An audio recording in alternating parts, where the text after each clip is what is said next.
हवाई जहाज में उड़िए, रॉकेट पर राज कीजिए, एक्सप्रेसवे पर फर्राटा भरिए, फॉर्मूला रेस कीजिए। साहब ये सब कुछ कर लीजिए, लेकिन जरा इन तस्वीरों पर रेंगते लोगों को भी देख लीजिए, जो मानो इस सिस्टम में किसी कीड़े मकोड़े के मानित बन गए हैं। देखिए कि कैसे एक शख्स अपनी पीठ पर अपनी पत्नी को लादे चटक धूप में रेंग रहा है, उस बेशरम सिस्टम की सीढ़ियां चढ़ रहा है, जिसे मानो ना कुछ दिखता है ना कुछ सूझता है। इस सिस्टम की चमक तो बस रईस और रसूखदारों को देखकर ही आती है, बाकी सब तो यहाँ बस धुंधला धुंधला है। खौल रहा है न खून इन तस्वीरों को देखकर, कौंध रहे हैं न सवाल कि आखिर क्यों इस लाचार दंपति को यूं सरकारी दफ्तर की सीढ़ियां चढ़नी पड़ी। तो वो हम आपको बताएंगे, लेकिन पहले इस बेबस दंपति के बारे में जान लीजिए। तस्वीरें वायरल हैं, जिन्हें शेयर कर लोग तमाम सवाल उठा रहे हैं, सोशल मीडिया पर सिस्टम को खूब गरिया रहे हैं। आजमगढ़ की जहानागंज की, जहां कुंजी गांव के रहने वाले अशोक, जो दिव्यांग हैं, अपने पैरों पर नहीं चल सकते हैं, अपनी दिव्यांग पत्नी को लेकर पहुंचे थे डीएम ऑफिस एक अदद सड़क के लिए कि घर से निकासी के लिए रोड नहीं है। बकौल अशोक पहले भी जैसे तैसे आए थे, साहब से गुहार लगाए थे, लेकिन ये सिस्टम है जिसके ना आंख है ना कान, तो मानो नहीं सुनाई दी बेबसी की ये चीखें। अशोक कहते हैं कि चकबंदी हो रही है, लेकिन मानो अब उनकी उम्मीदें भी खत्म हो रही हैं।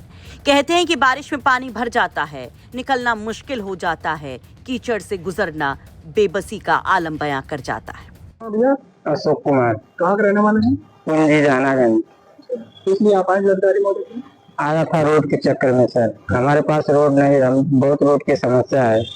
और जब हम लोग 10,000 रुपये दे के रोड निकलवाए थे, फिर उसको मुकदमा लड़के उसको हटवा दिया गया।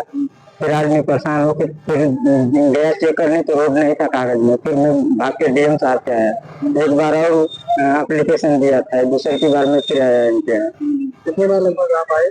2 बार फिर आ गए। सुनवाई नहीं हो रही है? सुनवाई तो अगली बार नहीं हुई, फिर दिया आज एप्लीकेशन। हाँ, तो सरकार और यहाँ के अधिकारी क्या मांग करते हैं? कैसे सरकार अधिकारी क्या मांग करते हैं, क्या चाहते हैं? रोड सर चाहते हैं। हमारे पास रोड आने जाने की एकदम सुविधा नहीं है सर। हम लोग खेत में ही आए जाते हैं, पानी भर जाता है तो हम लोग उसी में ही आते जाते हैं। मेन रोड से आपके घर कितना दूर है? 30 मीटर दूरी है सर। रोड नहीं बना? नहीं रोड बना। अगर नहीं होता तो क्या कहते रहे, तो नहीं मांग होती है तो आपको तो क्या करेंगे? नहीं सुनेंगे तो क्या करेंगे? तो अशोक एक बार फिर से पहुंचे अधिकारियों के पास, लेकिन बड़ा सवाल ये कि आखिर ऐसे मजबूर लोगों की बात क्यों नहीं पहले सुनी गई। सवाल ये भी कि आखिर इस दंपति को ये रेंगते हुए क्यों यहाँ पर आना पड़ा। क्या वहाँ पर खुद अधिकारियों को इस दंपति की सुनवाई पर संज्ञान नहीं लेना चाहिए था। सवाल ये कि क्या अगर कोई बीमार बुजुर्ग या फिर दिव्यांग अपनी फरियाद लेकर डीएम साहब के पास आए या कलेक्ट्रेट में कोई काम पड़ जाए, तो ऐसे में व्हील चेयर, रैंप और हेल्प के लिए कोई कर्मचारी क्यों नहीं। तो जवाब जान लीजिए कि इस दिव्यांग दंपति के पास ट्राईसाइकिल तो थी, लेकिन उसके लिए कोई रैंप यहाँ पर नहीं मिल पाया, ना कोई हेल्प। जानकारी के मुताबिक कलेक्ट्रेट में एक रैंप भी है, लेकिन वहां से अधिकारियों की गाड़ी केवल लॉबी तक आने जाने का काम होता है, जिस पर आम आदमी का आना जाना नहीं होता है। कलेक्ट्रेट बिल्डिंग में 3 लिफ्टें भी हैं, लेकिन वहां पर कोई हेल्पर नहीं। तो जो बेचारा लिफ्ट इस्तेमाल करना ना जाने, उसका क्या।